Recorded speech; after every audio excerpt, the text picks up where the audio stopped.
नमस्कार, स्वागत है आप सभी का डीडी न्यूज के इस खास बुलेटिन एक्सप्रेस 100 में, जहां हम आपके लिए लेकर आते हैं राजनीति, मनोरंजन, देश दुनिया, खेल और व्यापार जगत की जुड़ी सभी बड़ी खबरों को एक्सप्रेस यानी कि फटाफट अंदाज में। मैं हूं साइमा खान। देखिए खबरें तेज रफ्तार। अमेरिका के पूर्व राष्ट्रपति डोनाल्ड ट्रंप की पेंसिल्वेनिया रैली में गोलियां चली हैं और इस गोलीबारी में डोनाल्ड ट्रंप घायल हो गए। हादसे में डोनाल्ड ट्रंप के बाएं कान से खून निकलने लगा। खून उनके चेहरे तक आ गया और इसके बाद सीक्रेट सर्विस के अधिकारी ट्रंप को सुरक्षित रैली से बाहर निकालकर गाड़ी में ले गए। पेंसिल्वेनिया के ग्रेटर पीटर्सबर्ग क्षेत्र के बटलर में ट्रंप की रैली के दौरान एक के बाद एक कई गोलियां चली। गोली चलने के बाद ट्रंप पोडियम पर झुक गए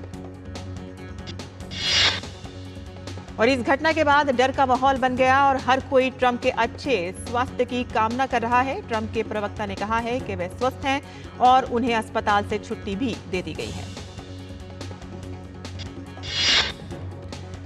सीक्रेट सर्विस की ओर से भी ट्रंप के सुरक्षित होने की जानकारी दी गई है। सीक्रेट सर्विस ने कहा है कि उनके चारों तरफ एहतियातन उपाय किए जा रहे हैं। सीक्रेट सर्विस ने बताया है कि रैली में गोली लगने से एक व्यक्ति की मौत हो गई है तो वहीं 2 और लोगों की हालत गंभीर बताई जा रही है। सीक्रेट सर्विस ने हमलावर को मार गिराया है। अमेरिका के पूर्व राष्ट्रपति डोनाल्ड ट्रंप पर हुई गोलीबारी की जांच में जुटी FBI की टीम ने इसे हत्या का प्रयास बताया है तो वहीं प्रतिनिधि सभा के स्पीकर ने हमले की जांच का आश्वासन दिया है। डोनाल्ड ट्रंप को जिस वक्त अस्पताल ले जाया जा रहा था उस वक्त वो पूरे होश में थे और हाथों की मुट्ठी के इशारे से उन्होंने अपने समर्थकों को संदेश दिया है कि वे किसी भी हमले से डरने वाले नहीं हैं। प्रधानमंत्री नरेंद्र मोदी ने अमेरिका के पूर्व राष्ट्रपति डोनाल्ड ट्रंप पर हुए जानलेवा हमले को लेकर चिंता जताई है। प्रधानमंत्री मोदी ने सोशल मीडिया मंच एक्स पर अपने पोस्ट में लिखा है कि मेरे मित्र पूर्व राष्ट्रपति डोनाल्ड ट्रंप पर हुए हमले से मैं बहुत चिंतित हूं। इस घटना की कड़ी निंदा करता हूं। पीएम मोदी ने कहा कि राजनीति और लोकतंत्र में हिंसा का कोई स्थान नहीं है और उनके जल्द स्वस्थ होने की कामना करता हूं। हमारी संवेदनाएं और प्रार्थनाएं मृतकों के परिवार, घायलों और अमेरिकी लोगों के साथ हैं। अमेरिकी राष्ट्रपति जो बाइडेन ने हमले के बाद डोनाल्ड ट्रंप से बात की। व्हाइट हाउस के अधिकारी ने जानकारी देते हुए बताया है कि बाइडेन ने ट्रंप से फोन पर बात की है। जो बाइडेन ने कहा है कि उन्हें यह जानकर खुशी हुई है कि ट्रंप सुरक्षित हैं और उनकी हालत में सुधार है। उन्होंने ट्रंप और रैली में मौजूद सभी लोगों के सुरक्षित होने की प्रार्थना की। जो बाइडेन ने कहा है कि अमेरिका में इस तरह की हिंसा के लिए कोई जगह नहीं है और हमें एक राष्ट्र के रूप में एकजुट होकर इसकी निंदा करनी चाहिए। अमेरिकी उपराष्ट्रपति कमला हैरिस ने सोशल मीडिया मंच एक्स पर एक पोस्ट में लिखा है कि हम उन सभी लोगों के लिए प्रार्थना कर रहे हैं जो इस गोलीबारी से घायल और प्रभावित हुए हैं। हम सभी को इस घृणित कृत्य की निंदा करनी चाहिए। ब्रिटेन के प्रधानमंत्री कीयर स्टारमर ने सोशल मीडिया प्लेटफॉर्म एक्स पर कहा है कि मैं राष्ट्रपति ट्रंप की रैली में हुई चौंकाने वाली दृश्यों से स्तंभ हूं और हम उन्हें और उनके परिवार को अपनी शुभकामनाएं भेजते हैं। इजराइल के प्रधानमंत्री बेंजामिन नेतन्याहू ने डोनाल्ड ट्रंप पर हुए हमले पर दुख जताया है। उन्होंने कहा है कि वे जल्द स्वस्थ होने की उनकी कामना करते हैं। पूर्व अमेरिकी राष्ट्रपति बराक ओबामा ने सोशल मीडिया प्लेटफॉर्म एक्स पर कहा कि हमारे लोकतंत्र में राजनीतिक हिंसा के लिए बिल्कुल कोई जगह नहीं है। अमेरिका के पूर्व राष्ट्रपति डोनाल्ड ट्रंप ने यूनाइटेड स्टेट सीक्रेट सर्विस की शूटिंग के दौरान इतनी तीव्र प्रतिक्रिया और उनकी जान बचाने के लिए उन्हें धन्यवाद दिया है। डोनाल्ड ट्रंप ने गोलीबारी में मारे गए व्यक्ति के परिवार और बुरी तरह से घायल हुए व्यक्ति के परिवार के प्रति संवेदना व्यक्त की है। उन्होंने कहा है कि यह अविश्वसनीय है कि ऐसा कृत्य अमेरिका जैसे देश में हो सकता है। केंद्रीय गृह मंत्री अमित शाह आज इंदौर दौरे पर जा रहे हैं, जहां वो पितृ पर्वत स्थित पितरेश्वर मंदिर में दर्शन पूजन करेंगे। केंद्रीय गृह मंत्री अमित शाह मध्य प्रदेश के 55 जिलों में प्रधानमंत्री कॉलेज ऑफ एक्सीलेंस का भी शुभारंभ करेंगे। गौरतलब है कि इंदौर और पूरे देश के लिए आज एक अहम दिन है। आज देश के सबसे स्वच्छ शहर इंदौर में सुबह 6 बजे से शाम 6 बजे तक 11 लाख पौधे लगाकर नया वर्ल्ड रिकॉर्ड कायम किया जाएगा। एक पेड़ मां के नाम इस अभियान में केंद्रीय गृह मंत्री भी शामिल होकर पौधारोपण करेंगे। भारतीय जनता पार्टी की 1 दिवसीय प्रदेश कार्य समिति की बैठक आज लखनऊ में होगी। पार्टी के प्रदेश अध्यक्ष भूपेंद्र सिंह चौधरी की अध्यक्षता और प्रदेश महामंत्री धर्मपाल सिंह की मौजूदगी में कल हुई प्रदेश पद अधिकारियों की बैठक में आज होने वाली प्रदेश कार्य समिति की बैठक में प्रस्तुत किए जाने वाले प्रस्तावों को अंतिम रूप दिया गया। प्रदेश अध्यक्ष भूपेंद्र सिंह चौधरी ने कहा है कि प्रदेश कार्य समिति बैठक संगठनात्मक कार्य योजना को पार्टी के वरिष्ठ पद अधिकारियों, जनप्रतिनिधियों और नेताओं के समकक्ष प्रस्तुतिकरण का माध्यम है। डॉक्टर राम मनोहर लोहिया विधि विश्वविद्यालय में होने वाली प्रदेश कार्य समिति बैठक में जो कार्यक्रम और अभियान तय होंगे उसे प्रदेश, क्षेत्र, जिला, मंडल और बूथ स्तर पर चलाया जाएगा। और इस दौरान पार्टी के राष्ट्रीय अध्यक्ष जगत प्रकाश नड्डा, मुख्यमंत्री योगी आदित्यनाथ समेत अन्य प्रमुख नेता पार्टी के पद अधिकारियों तथा जनप्रतिनिधियों को संबोधित करेंगे। उड़ीसा में सत्ता में आने पर 12वीं सदी के मंदिर के खजाने को फिर से खोलने का वादा करने वाली उड़ीसा की भाजपा सरकार 46 साल बाद आज पुरी में भगवान जगन्नाथ मंदिर का प्रतिष्ठित खजाना रत्न भंडार खोलेगी। राज्य सरकार की गठित 16 सदस्य उच्च स्तरीय समिति ने 14 जुलाई को यानी कि आज जगन्नाथ मंदिर के रत्न भंडार की जांच और वहां रखे आभूषणों की कीमती सामान का लेखा जोखा करने के लिए खजाने को खोलने की सिफारिश की थी। प्रधानमंत्री नरेंद्र मोदी ने सोशल मीडिया प्लेटफॉर्म एक्स पर त्रिपुरा में मनाई जाने वाली खर्ची पूजा की शुभकामनाएं दी हैं। पीएम ने लिखा है कि खर्ची पूजा के अवसर पर सभी को, विशेषकर त्रिपुरा के लोगों को शुभकामनाएं। चतुर्दशा देवता का दिव्य आशीर्वाद सदैव हम पर बना रहे। त्रिपुरा में 1 सप्ताह तक चलने वाली शाही पूजा खर्ची पर केंद्रीय गृह मंत्री अमित शाह ने सोशल मीडिया प्लेटफॉर्म एक्स पर बधाई दी है। उन्होंने लिखा कि धरती माता के साथ जुड़ाव का ये त्यौहार सभी के लिए समृद्धि, खुशी और अच्छा स्वास्थ्य लाए। कड़ी सुरक्षा के बीच अमरनाथ यात्रा जारी है। ये यात्रा 52 दिन के बाद रक्षाबंधन के दिन 29 अगस्त को पूरी होगी और इस कड़ी में पिछले 15 दिन में लगभग 3 लाख से ज्यादा श्रद्धालु बाबा बर्फानी के दर्शन कर चुके हैं। बाबा बर्फानी के दर्शन के लिए देश भर से रोजाना हजारों श्रद्धालु जम्मू कश्मीर पहुंच रहे हैं और कश्मीर घाटी से आज 4,889 श्रद्धालुओं का जत्था यात्रा के लिए रवाना हुआ। बहुजन समाज पार्टी के तमिलनाडु चीफ के आर्मस्ट्रांग की हत्या में शामिल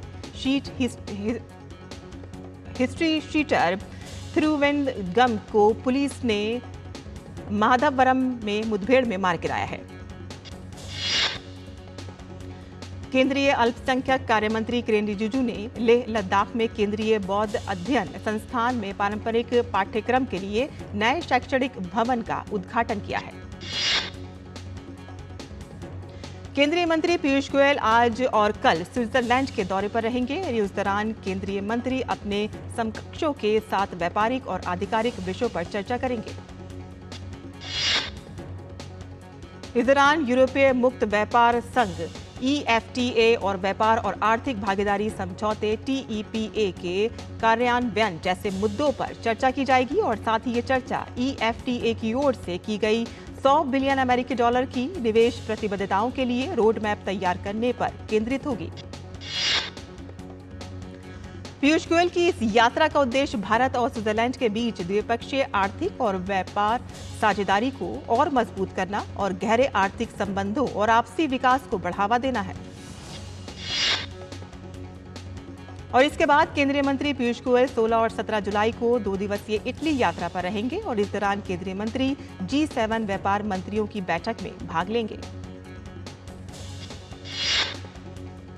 और यहां बुलेटिन में फिलहाल लेते हैं एक छोटा सा ब्रेक। आप देखते रहिए डीडी न्यूज।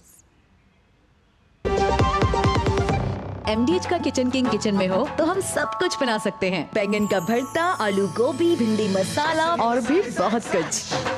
MDH।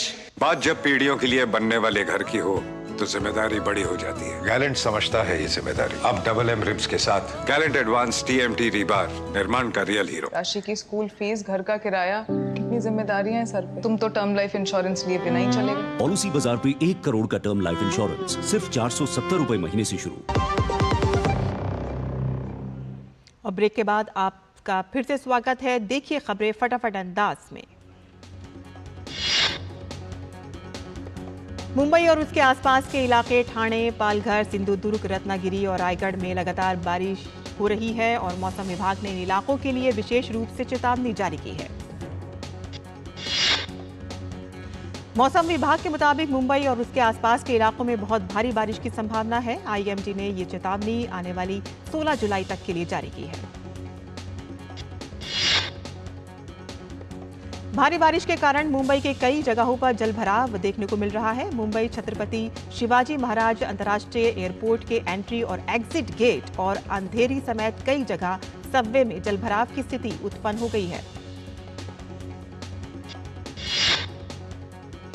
और इसके साथ ही वेस्टर्न एक्सप्रेस हाईवे पर भी भारी बारिश के चलते ट्रैफिक जाम भी देखा गया।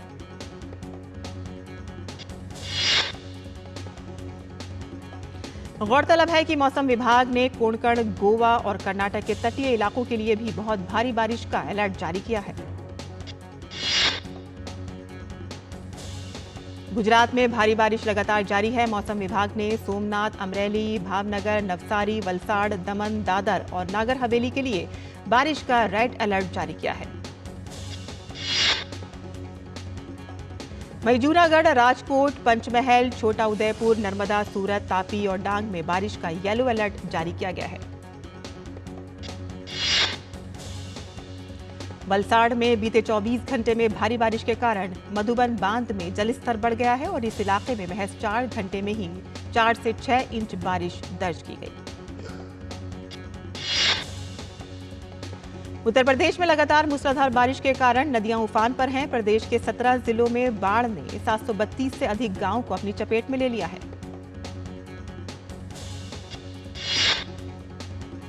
मौसम विभाग ने अगले 3 दिन तक उत्तर प्रदेश के कई जिलों में झमाझम बारिश होने की संभावना जताई है और इसके साथ ही कुछ जगहों पर बिजली गिरने की चेतावनी भी जारी की गई है।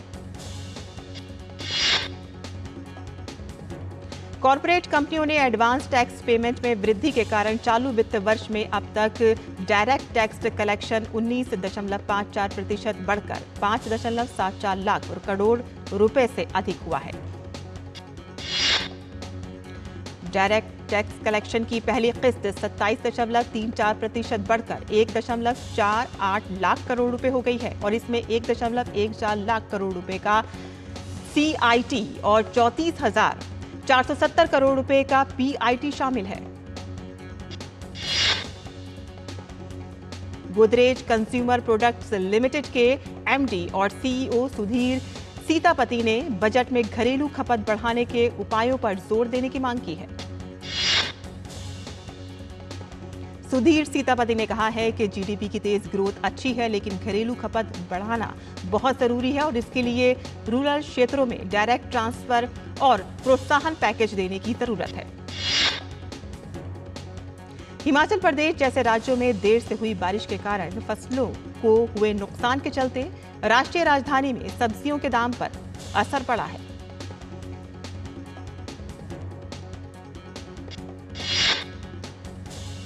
BSNL के अध्यक्ष PK पुरवार का सेवा विस्तार देने के सरकार ने इनकार कर दिया है। वहीं दूरसंचार विभाग के एक वरिष्ठ अधिकारी रॉबर्ट J. रवि को कार्यभार सौंपा गया है।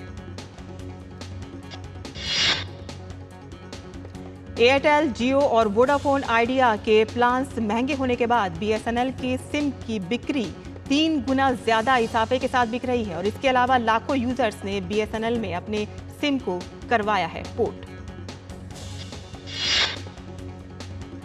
म्यूचुअल फंड ने जून के दौरान 11 नए फंड ऑफर पेश किए हैं और इसके जरिए 14,370 करोड़ रुपए की राशि जुटाई है। 2024 की पहली 6 माही के दौरान म्यूचुअल फंड की ओर से कुल 30 एक्टिव इक्विटी स्कीम लॉन्च की गई। वहीं जून के दौरान म्यूचुअल फंड में 40,608 करोड़ रुपए का निवेश हुआ। केरल के मुख्यमंत्री पिनराई विजयन ने कहा है कि नीति आयोग के एसडीजी भारत सूचकांक 2023-24 में केरल का शीर्ष स्थान पर बने रहना जन कल्याण और सामाजिक प्रगति के लिए सरकार के कार्यों को मान्यता देता है। पिनराई विजयन ने बताया है कि राज्य 2020-21 में एसडीजी भारत सूचकांक में 75 अंकों के साथ शीर्ष पर रहा था और आज ताजा रैंकिंग में राज्य ने 79 अंकों के साथ अपना स्थान बरकरार रखा है। जापान के सॉफ्ट बैंक की निवेश शाखा सॉफ्ट बैंक विजन फंड अप्रैल-जून तिमाही में करीब $15 करोड़ का घाटा उठाकर पेटीएम से बाहर हो गई है। सॉफ्ट बैंक ने पेटीएम की पेरेंट कंपनी 197 कम्युनिकेशन में अपनी पूरी हिस्सेदारी बेची। सरकार कृषि उद्यमियों को समर्थन देने के लिए स्टार्टअप और ग्रामीण उद्यमियों के लिए कृषि कोष शुरू करने की तैयारी कर रही है। एक आधिकारिक बयान में कहा गया है कि इस पहल का उद्देश्य 750 करोड़ रुपए की श्रेणी 2 वैकल्पिक निवेश कोष की स्थापना की जा रही है कि भारत के कृषि क्षेत्र में नवाचार और स्थिरता को बढ़ावा दिया जा सके। भारत से 150 टन कच्चे खाद्य पदार्थों की पहली खेप मालदीव के दक्षिणी बंदरगाह अड्डू पहुंची।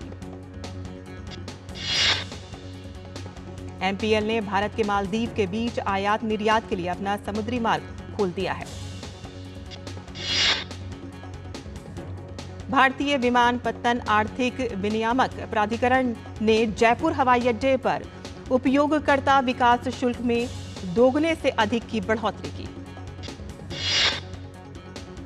एईआईआर ने जयपुर से उड़ान भरने पर शुल्क 805 रुपए प्रति यात्री कर दिया है, जबकि आगंतुकों के लिए 345 रुपए का शुल्क देना होगा। गाजा में एक मानवीय क्षेत्र में इजरायली हवाई हमले में कम से कम 90 फिलिस्तीनियों की मौत की खबर सामने आने के बाद यरूशलेम पहुंचे प्रदर्शनकारी। गाजा में बंधकों की रिहाई की मांग को लेकर हजारों इजरायली प्रदर्शनकारियों ने यरूशलेम के मुख्य राजमार्ग पर एकत्र होकर जाम लगा दिया। इजरायल ने कहा है कि हमले में हमास के सैन्य प्रमुख मोहम्मद दीफ को निशाना बनाया गया था। इजरायल के प्रधानमंत्री बेंजामिन नेतन्याहू ने कहा है कि उन्होंने इजरायल के युद्ध के उद्देश्यों को अंत तक पूरा करने की कसम खाई है। नेतन्याहू ने कहा कि किसी भी तरह हम हमास के पूरे नेतृत्व तक पहुंचेंगे और उन्हें खत्म करेंगे। स्पेन के अलिकांटे शहर में सैकड़ों स्थानीय लोगों ने बड़े पैमाने पर पर्यटन के खिलाफ विरोध प्रदर्शन किया। पर्यटन विरोधी कार्यकर्ताओं का दावा है कि पर्यटकों के कारण आवास की लागत बढ़ती है, जिसमें निवासी शहर के केंद्र में रहने में असमर्थ हो जाते हैं।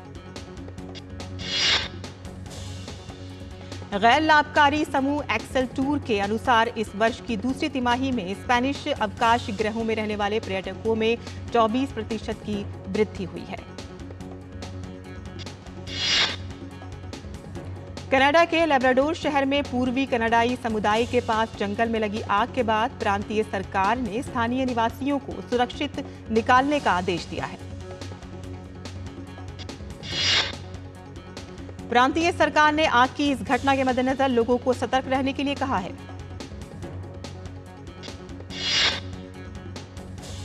प्रांतीय गवर्नर ने कहा है कि लेब्राडोर के जंगल में लगी आग और सप्ताहांत में खराब मौसम के चलते आग की स्थिति को और भयंकर बना दिया है। और यहाँ हम बुलेटिन में रुकते हैं एक और छोटे से ब्रेक के लिए। हम जल्द हाजिर होंगे, आप देखते रहिए डीडी न्यूज़। बढ़िया है, शुद्ध है। प्राकृतिक हल्दी, मिर्ची, धनिया नहीं, मिर्ची, धनिया, हल्दी, MDH। ज्यादा उपज और भरपूर मुनाफा भी। दोनों मिलेंगे टोरी से। एक हाथ में खरपतवार की हार और दूसरे हाथ में ज्यादा पैदावार। समझे? IIL के ट्रैक्टर ब्रांड का टोरी। अब खरपतवार होगा हक्का बक्का, बढ़ेगा मक्का। वो मिस्टर विकास की फाइल आप पॉलिसी बाजार। मैम, आपका हेल्थ इंश्योरेंस क्लेम अप्रूव हो गया है। अब आप सर को घर ले जा सकती हैं। क्लेम के टाइम पे हमेशा आपकी हेल्प को तैयार। पॉलिसी बाजार, 1 करोड़ का हेल्थ इंश्योरेंस सिर्फ 390 रुपए महीने से शुरू। और ब्रेक के बाद आपका फिर से स्वागत है डीडी न्यूज़ पर। और आइए आपको सीधे लिए चलते हैं रांची, जहां पर RSS प्रांत प्रचारकों की 3 दिवसीय बैठक चल रही है।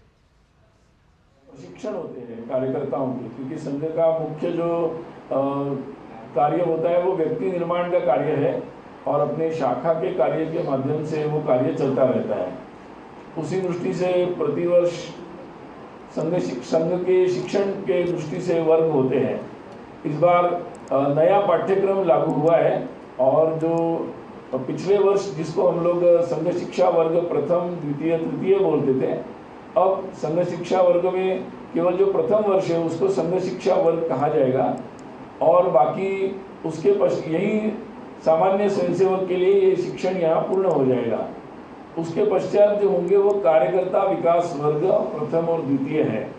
तो इस प्रकार से ये रचना की गई है जिससे संघ के जिनको दायित्व होगा संघ कार्य की दृष्टि से उन्हीं का प्रशिक्षण अगले प्रशिक्षण वर्गों में होगा। तो सामान्य स्वयंसेवक के लिए 3 दिन का एक प्रारंभिक वर्ग होगा, फिर 7 दिन का एक प्राथमिक वर्ग होगा और उसके बाद 15 दिन का संघ शिक्षा वर्ग होगा। तो इस बार संघ शिक्षा वर्ग 15 दिन के देश भर में संपन्न हुए हैं और प्रारंभिक वर्ग 3 दिन के इनका भी प्रारंभ पहली बार संघ के प्रशिक्षण वर्ग में शुरुआत हुई है। तो इस बार का जो अभी जानकारी अभी तक प्राप्त हुई है तो संघ शिक्षा वर्ग यानी जिनके आयु 40 से नीचे होती है, ऐसे लोगों के लिए जो वर्ग होते हैं जिनमें एवरेज मतलब जो उम्र होती है वो सामान्यतः 20 से 22 तक ये उम्र जाती है। तो ऐसे लोगों के सामान्य संघ शिक्षा वर्ग 60 इस देश भर में हुए हैं और जो कार्यकर्ता विकास वर्ग 11 हुए हैं और एक वर्ग नागपुर में हुआ है जो जिसको पहले तृतीय वर्ष कहते थे, अब कार्यकर्ता विकास वर्ग द्वितीय सामान्य में हुआ है। तो लगभग ऐसे इस आयु के जो लोग हैं उनके लिए 72 वर्ग देश भर में आयोजित हुए और जिसमें 20,615 इतने शिक्षार्थियों ने भाग लिया। ये स्वयंसेवक अपने जीवन में एक ही बार करते हैं और हर वर्ष ऐसे नए प्रशिक्षण लेकर स्वयंसेवक भर्ती होते रहते हैं।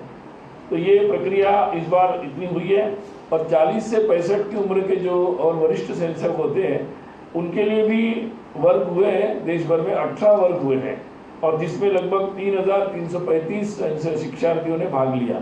तो लगभग ये सब मिलाकर 24,050 इतने शिक्षार्थियों ने इस मई और जून के काल में ही प्रशिक्षण लिया है।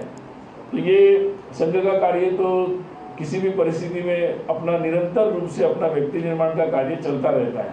प्रारंभिक वर्गों की भी शुरुआत हुई है और पिछले वर्ष जो प्राथमिक वर्ग हुए थे 7 दिन के, तो इसमें लगभग 18 वर्ष की आयु के एवरेज में नए लोग आते हैं 7 दिन के वर्ग में। तो पिछले वर्ष उसमें लगभग 1 लाख नए लोगों ने ये प्रशिक्षण लिया था। हर वर्ष नए लोग आते हैं उसमें। इस बार जो 3 दिन का वर्ग हुआ है प्रारंभिक, तो अभी तक का जो सभी प्रांतों के शेष है, कुछ प्रांतों के बाद में होंगे, तो अभी तक का जो उसका एवरेज आ रहा है तो लगभग प्राथमिक वर्ग से दुगुनी संख्या में नए युवक जो है उसमें संघ का प्रशिक्षण ले रहे हैं। तो ये कुल मिलाकर ये साफ तौर पे दिख रहा है कि किस तरीके से नए युवक जो है संघ के विचार से, संघ के कार्य से और जो राष्ट्र के लिए जो समर्पित होकर काम करने की जो पद्धति है उससे आकर्षित हो रहे हैं और आ रहे हैं। एक और बात होती है ज्वाइन RSS।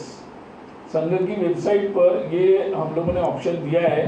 जिन संघ तो वैसे अपने अपने शाखा के क्षेत्र में समाज के नए नए लोगों से संपर्क करते हैं और शाखा से जोड़ते हैं, परंतु इसके अलावा भी बहुत सारे लोग आज के नए तंत्र से जिनका संपर्क नहीं आ पाता है या जहाँ पर शाखा नहीं है जिनके क्षेत्र में, वो लोग वेबसाइट से जॉइन आरएसएस में सीधा संपर्क करते हैं कि हम भी इस तरह से संघ के साथ जुड़कर कुछ कार्य करने के लिए तैयार हैं। तो लगभग हम लोगों ने 2012 से ऑप्शन दिया था। अभी लगातार हर साल लगभग 1.25 लाख लोग इसमें लगातार 1 लाख से 1.25 लाख लोग हर वर्ष इसमें नए लोग आते हैं जो संघ के कार्य के साथ, संघ के विविध कार्यों के साथ, विविध संगठन के साथ जुड़ते हैं। अभी जून एंड तक का जो मेरे पास संख्या आई है, इसमें इस वर्ष भी लगभग 66,529 66,529, मतलब लगभग वही एवरेज है। लगभग साल अगर 6 महीने के 12 महीने कर देंगे तो 1.25 लाख हो जाएगा। तो ये इस तरीके से एक उत्साह के साथ लोग संघ कार्य के साथ जुड़ रहे हैं और हम भी उनके लिए नए नए प्रशिक्षण की योजना कर रहे हैं। शाखाओं में भी उनके सुविधा के अनुसार दैनिक शाखा, साप्ताहिक मिलन, शाखा का समय भी सुबह शाम रात्रि शाखा, इस तरीके से अलग अलग प्रकार की योजनाएं रख रहे हैं ताकि जो सारे लोग देश के काम में जुड़ना चाहते हैं संघ के माध्यम से, उनके लिए अवसर हम दे सकें। जहाँ जिन गांवों में मतलब आपको जानकारी होगी कि जब अयोध्या के राम मंदिर के लिए जो ग्राम संपर्क अक्षत लेकर संघ के स्वयंसेवक भी उसमें जुड़े थे, तो वो संपर्क लगभग 5.25 लाख गाँवों में हुआ था।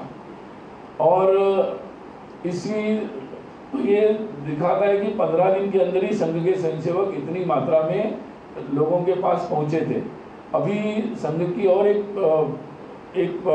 पहल है, वो है जागरण पत्रिका, जिसमें संघ शाखा नहीं पहुंची है या नित्य हमारा कार्य नहीं है, ऐसे गांवों में जागरण पत्रिका जाती है जिससे समाज जागरण होता है और सामाजिक जो कार्य होते हैं उन कार्यों में लोग कैसे सहभागी हो सकते हैं, इसकी जानकारी हम उसमें से लोगों तक पहुंचाते रहते हैं।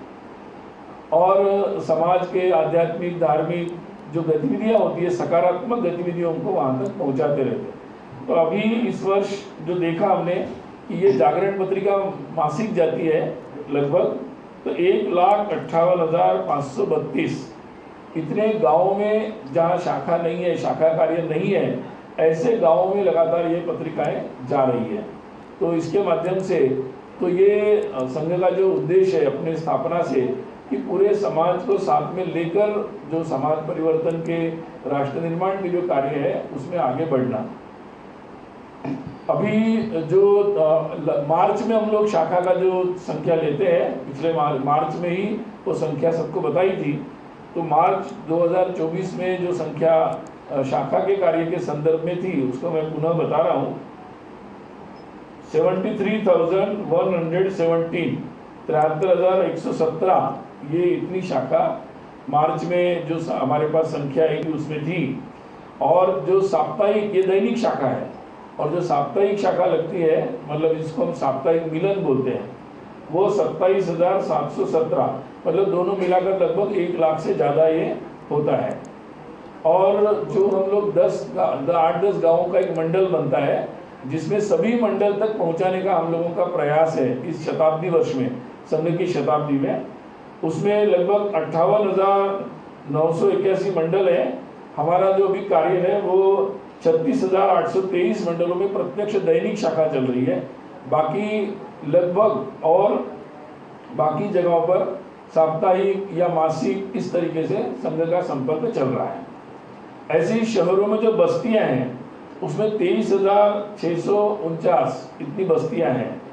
अभी लगभग जहां कार्य है अपना, ऐसी 14,645 बस्तियां हैं। तो लगातार हम लोग ये प्रयास कर रहे हैं अपने कार्य से कि संघ की शताब्दी जब 2025 में संघ के 100 वर्ष पूरे होंगे, विजयादशमी अक्टूबर में संघ के 100 वर्ष पूरे होंगे 2025 में, अगले वर्ष, तो तब तक हम ये सभी मंडल और सभी बस्तियों में हमारी शाखा का कार्य पहुंच जाए, ताकि फिर समाज के सभी लोगों के साथ संघ का कार्य, स्वयंसेवकों का सीधा संपर्क हो और समाज संघ के पास सीधे पहुंच सके। तो ये हम लोगों का लगातार चल रहा है। और इस वर्ष कुछ विशेष तो आप ये सीधा प्रसारण रांची से देख रहे थे, जहां आरएसएस के प्रांत प्रचारक की 3 दिवसीय वार्षिक बैठक का आयोजन हुआ था। शुक्रवार से ये बैठक शुरू हुई थी और आज ये ख़त्म हो रही है। इसमें कई तरह के फैसले लिए गए हैं। ये बैठक संगठन के विस्तार, आने वाली शताब्दी वर्ष के समारोह और अन्य मुद्दों पर लेकर चर्चा इसमें की गई और जिसमें कई बड़े फैसले किए गए हैं, जिसमें अपने शताब्दी वर्ष तक सभी ज़रूरतमंद बस्तियों के साथ यहाँ पर 5000 से अधिक जनसंख्या वाले गाँव में वंचित, उपेक्षित एवं अभावग्रस्त लोगों तक शिक्षा, स्वावलंबन, स्वास्थ्य और सामाजिक संस्कार के माध्यम से पहुंचने का लक्ष्य इसमें तय किया गया है और कई तरह के इसमें फैसले भी किए गए हैं, जिसमें आपको बता दें कि पर्यावरण संरक्षण को लेकर भी इसमें बातें शामिल की गई हैं, नागरिक कर्तव्य को लेकर भी और स्वभाव को लेकर भी कई तरह के जो लोग हैं, संगठन बनाए जाएंगे जो जगह जगह जाकर इन तमाम चीज़ों का जायज़ा लेंगे। और इसी के साथ ही एक्सप्रेस 100 में बस इतना ही। हमें इजाज़त दीजिए, लेकिन आप देखते रहिए DD न्यूज़।